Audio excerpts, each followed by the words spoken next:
Good afternoon, everyone. Thanks for joining us for our 2:30 streaming show. I'm Jamie Buchanan. And I'm Robinson Miles. Starting today in Posey County, there is another public meeting about a possible data center coming to the area. It's a controversy we've been following since hundreds of residents packed last month's meeting. We're told the potential development site is at the intersection of Boberg and Honert Roads. Now, as you've reported, farmers say they've been approached about leasing their land for a data center, but the County Area Planning Commission says they've not received any applications for the project. Now, many concerned residents tell us they are working to stop this project from happening.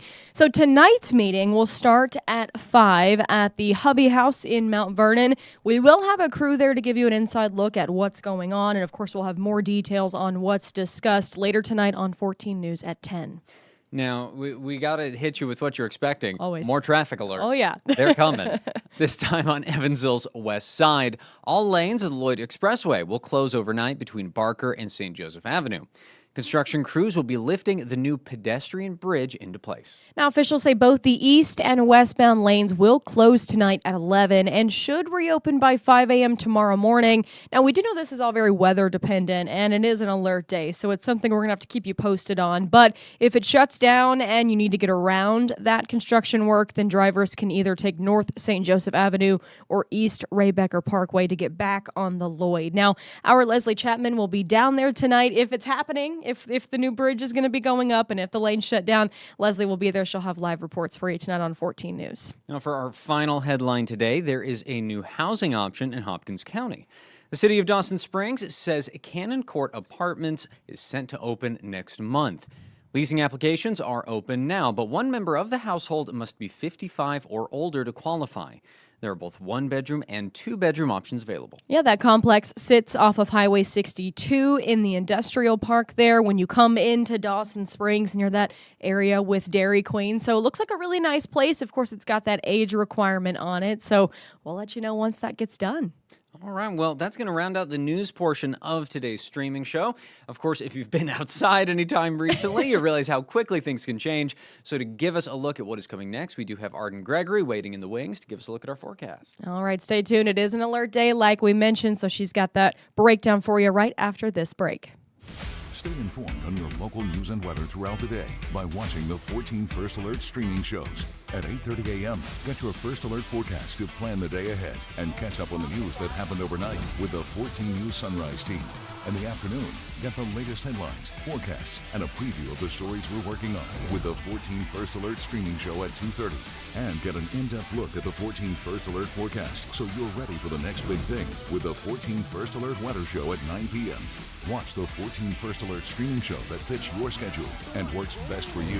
Streaming on your phone by downloading the 14 News app and the 14 First Alert weather app. On your smart TV by using the 14 News streaming app. And stream anytime on Facebook, YouTube, or on 14news.com. Stay connected and stay informed by watching the 14 First Alert streaming shows on your favorite streaming devices.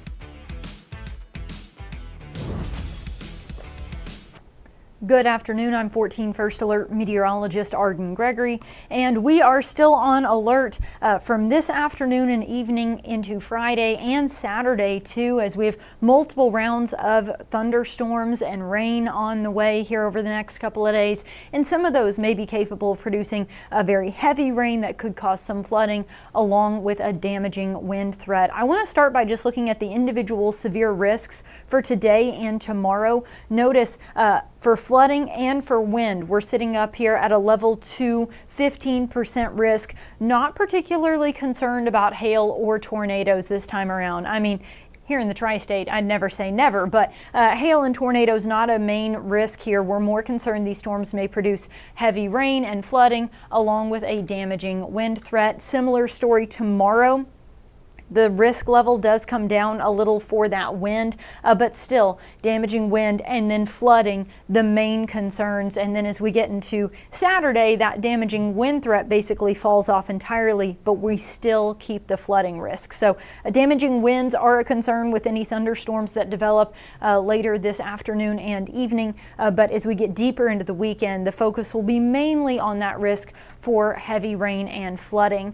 Right now, the tri-state mostly dry. We've got one isolated shower or thunderstorm there in far northern Gibson County, really more so into Pike County. Another little shower there in White County, Illinois, with some more spotty rain off to the west. Earlier today, we had kind of a broken line of storms off to the west. It has really fallen apart though. That rain just hasn't really made it here. And I missed this one before. We've got a tiny shower right there along I-69 in Hopkins County as well. Moving forward with the rest of our afternoon, it looks like we'll stay mainly dry, but then this evening we are expecting some thunderstorms to start to push in. Most of this rain may end up being in the overnight hours tonight. Rain and some thunderstorms possible. Notice how this has kind of a bowed out look to it here.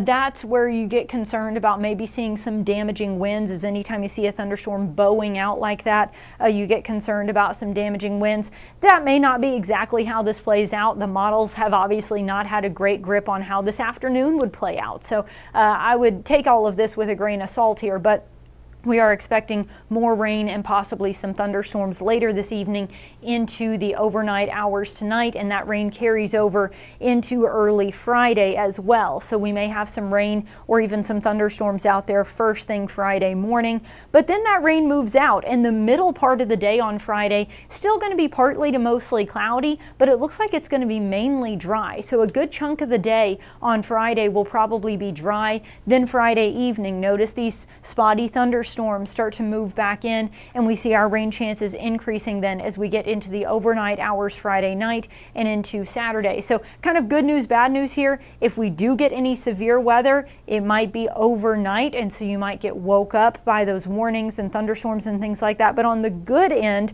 that does mean outdoor plans and things like that might not be a total washout, because it does seem like a lot of this heavier rain might fall while folks are sleeping. We do continue to see rain and thunderstorms on into Saturday morning though, and then those rain chances kind of taper off as we go through the day on Saturday. So again, the best chance of rain seems to be overnight tonight into early Friday morning, then again from Friday evening, overnight, and into Saturday morning, with pretty big breaks in the rain chances for many of the daylight hours. Looking at the thunderstorm risk for today, the entire tri-state sitting at a level 2 out of 5. So widespread severe weather is not expected from this, but a few strong to severe storms are certainly possible now through the evening and overnight hours, and that level 2 risk extends from the tri-state out west into Missouri as well. As this entire system starts to slowly dip to the south, so does the risk for severe weather. So you'll notice tomorrow we're kind of on the northeastern edge of that risk for severe weather. Most of the risk for storms is farther off to our west and southwest, but we are all still sitting at a level 1 risk. So a more isolated chance, but still a strong to severe storm possible on Friday. Most of this, though, is going to be just general run-of-the-mill thunderstorms, with the main concern being heavy rain. Then by Saturday, that risk for severe weather almost entirely south of the tri-state, really just clipping Hopkins and Muhlenberg counties. But by Saturday, the main risk for severe weather will be to our south. Again, though, we're still left with this risk for just general thunderstorms. Those could still be producing some very heavy rain, though. It does seem like the heaviest rain is trending farther south. We've got this area here from about southeast Missouri, stretching down through kind of the Cape Girardeau, Paducah, Kentucky Lake area, down into Nashville, where you've got these bright reds showing up here, showing 3 or more inches of rain possible down that way. Here at home, I don't think it'll be quite that impressive, but we're still talking about a good soaking rainfall here. Most of us are in these brighter blue to purple shades, showing we could see 1 to 2 inches of rain, pretty widespread, but some isolated totals closer to 3 inches are certainly possible. And one of the concerns is that some of this rain may fall rather quickly in short periods of time. And so if that were to happen, you could obviously end up with flooding issues. So we are all under a flood watch. That started at 1 o'clock this afternoon and it goes until 1 a.m. on Sunday. So for the rest of tonight, all day tomorrow, all day Saturday, and half the night Saturday, we are still under this flood watch where there is this concern that we could get just these pockets of heavy rain that could result in flooding. And again, a lot of that rain may fall during the overnight hours, so that is even more concerning when it comes to flooding because people may not be able to see it, right? So when you get water up over the roads and it's already dark and you're depending on your headlights, you can basically drive right into that flood water before you even realize it's there sometimes if you're not paying attention. So be very aware of that we do have a flood watch in effect, but it does seem like some of the heaviest rain may fall overnight. So if you're out after dark, you could run into some flooding problems there. Again, I would never say never when it comes to hail or tornadoes. When we've got a risk for severe weather, sometimes you get one of those storms that just really gets going and you could end up with maybe some hail or a brief spin up tornado, but that is not our main concern. The focus really is on the damaging wind and flooding threat. If we get one of these storms that starts to get that bowed out, and when I say bow, I'm talking about, think of an archer's bow, right? It's got that bowed out look to it there. When you get that going, that's where you really get concerned about damaging winds sweeping across an area kind of on the leading edge of those storms. So we'll be watching that very closely this evening and into the overnight hours. You could end up with wind damage, branches broken out of trees, maybe some minor power outages, things like that. Any loose objects could be blown around, things like that. So we are concerned about some isolated damaging wind gusts, but then also the flooding. Every time we get thunderstorms for the next few days, there's going to be that potential that they could produce some very heavy rain and flooding. And so as we get deeper into the weekend, I'm less concerned about that damaging wind threat. That seems most focused with the storms that are this evening into the overnight hours tonight. If we were going to get damaging winds, I think that's the most likely window where that could happen. But then as we get deeper into the weekend, I'm still very concerned about the flooding threat, which is why we are under that flood watch all the way through Saturday. The National Weather Service concerned about that flood risk as well. Let me check in on the comments here. Good afternoon, Laura Gray, Matt, Ron, Jeanette, William. Yeah, William says, I'm starting to think the line of storms not panning out. Yeah, we had that, like I said, very broken line of storms coming out of Missouri earlier this afternoon that has just kind of dwindled as it's pushed east. So not expecting as much of a chance of storms this afternoon, but we are still monitoring that chance for more rain and thunderstorms moving in later this evening into the overnight hours. So that rain is trending later now, William. No, Zach is asking about a widespread severe weather outbreak. That is not how I would describe this. Like I said, widespread severe weather is not expected, but a few strong to severe storms capable of producing damaging winds, certainly a possibility tonight. And then there is that threat for pockets of torrential rain and flooding all the way into the weekend. And then Tori and Karen asking about the same thing, this tornado threat. If you were watching earlier this morning, the Storm Prediction Center had briefly placed us in a 2% risk of tornadoes. They've now backed that off. So I wasn't totally buying the tornado risk to begin with, if I'm being honest with you. Like I said, I wouldn't 100% rule it out. Anytime you have severe weather, you can sometimes get that rogue storm that produces a tornado, but I think it's rather unlikely. The odds of that happening are pretty low. I'm not going to say it absolutely couldn't happen, but really my focus is on the straight line damaging winds and the flooding threat. That's where I think our focus will likely be with any warnings we get tonight. But we're certainly, with any storm that develops, we're monitoring for the potential for hail and tornadoes within those storms. You always have to watch for that. But just the environment that we're set up under right now, I think lends itself more toward straight line damaging winds and flooding rather than hail or tornadoes. And good afternoon, Chantor, as well. All right, let's talk about the rest of the forecast here. I've kind of summarized the severe weather threats for you. Until the rain gets here, it's kind of hot out there today. This is the hottest day of the week. You know, it's still nothing compared to the heat wave we had last week, but it is pretty sticky, steamy out there today. We're sitting in the upper 80s to low 90s. It's 90 degrees even right now in Evansville, 88 in Henderson and Owensboro. But when you factor in the humidity, it does feel like we're in the upper 90s or even low triple digits. Evansville has a heat index of 98. Henderson feels like 100 and Owensboro feels like 101. Again, that's still below that danger zone of 105, which is where we were at or above most of last week when we were on alert for a week straight for that heat wave. But still, it is steamy out there, hotter than it has been the rest of this week. So moving forward, I think we may still tack on another degree this afternoon, topping out somewhere in the upper 80s to low 90s across the board. Partly sunny, mostly dry through this afternoon, maybe an isolated shower or storm. We've got a couple of spotty storms out there right now, but we'll really see those rain chances ramping up later this evening and into the overnight hours. Overnight tonight, we are expecting rain and thunderstorms, temperatures falling back into the low 70s. And again, some of those thunderstorms may produce a heavy rain and damaging wind threat. Then tomorrow, partly sunny with highs in the mid to upper 80s, and we have that chance of storms mainly early in the morning and again later in the evening. So we're kind of bookended by storm chances on Friday, but the middle part of the day looks mostly dry. So just something to be aware of there. Friday, although it has a pretty good chance of rain, is not going to be a total washout. Most of the rain will be first thing in the morning or later in the evening with some dry time in the middle there, which will also give our temperatures a chance to bounce into the mid to upper 80s tomorrow afternoon.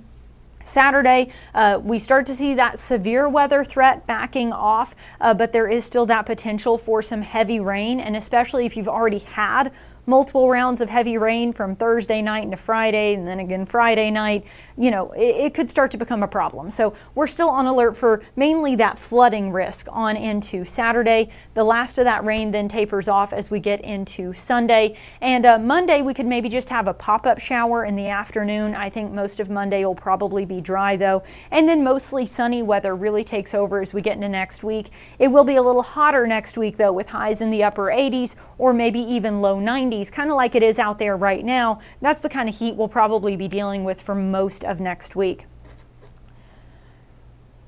You're welcome, Karen. And Thomas, there is quite a bit of fuel. He's asking about how much fuel the storms have to kind of get going today. It is kind of steamy out there. There's some warmth and some humidity. Moisture is important for thunderstorms, obviously.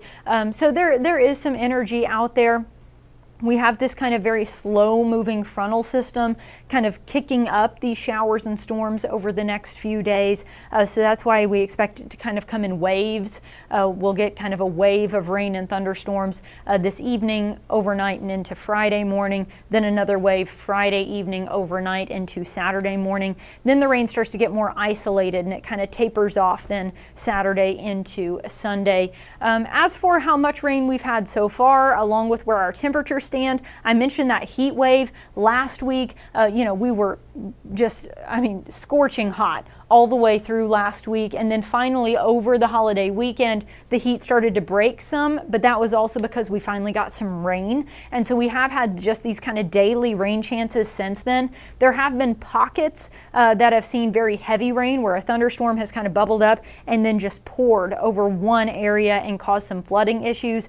We haven't had that happen over the Evansville Regional Airport though. It's been kind of a glancing blow each time. So while some of you have had some heavy rain this week, at the Evansville Regional Airport, we've only measured 0.2 of an inch so far this week, or this month, I should say. And so we are running a little short on rainfall for the month and about 2 inches short on rain for the year. You may remember we had been running a half a foot or more short on rain for much of this year, but then we got that heavy rain and flooding event right at the end of June, and that dumped so much rain that it kind of made up that deficit that we were running. Our temperatures are still about 3 degrees warmer than normal for the month as a whole, just because we started out so hot that first week. The drought monitor updated today, and the good news is there's no news. The drought monitor doesn't even include the tri-state. We are all in the clear here.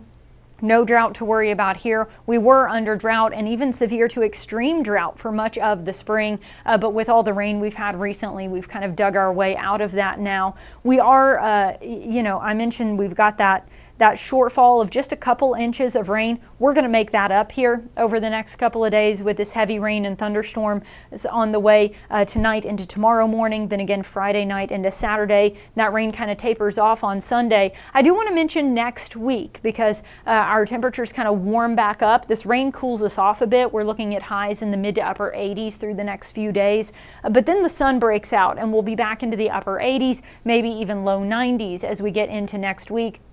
The extended outlook then does show a trend toward kind of average precipitation. We've got drier weather building in from the north, wetter weather pushed off to our south then as we get into next week. Our temperature outlook, though, does show a trend toward slightly above average temperatures as we get into the middle and end of next week. In fact, the tri-state is just one small part of the U.S. that is outlooked for potential extreme heat Friday, July 17th through Saturday, July 18th. So if I widen out the view here, you can see it's certainly not just us. Much of the country outlooked for above average temperatures or even extreme heat as we get toward the middle and end of next week and into the start of the following week. So we do have this kind of heat dome that's building out west right now, and we may see that heat wave kind of work its way across the rest of the country as we go into next week. So that's something we'll keep an eye on for you. We are on alert for heavy rain and thunderstorms that may be capable of producing flooding and damaging wind gusts through the next couple of days.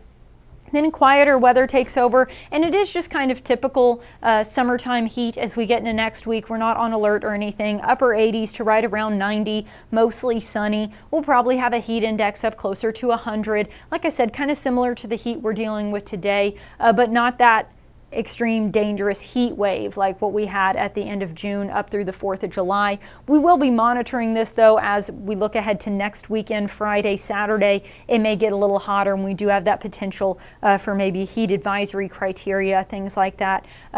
It's more than a week away, so who can say for sure at this point, but just wanted to give you a heads up that if you're curious what we're looking at when we get into next week, we're monitoring that potential of it's going to be hot. Is it going to be too hot is the question, right? So we're kind of just keeping an eye on that for you. I'm not seeing any other questions in the comments, so I'm going to wrap this up.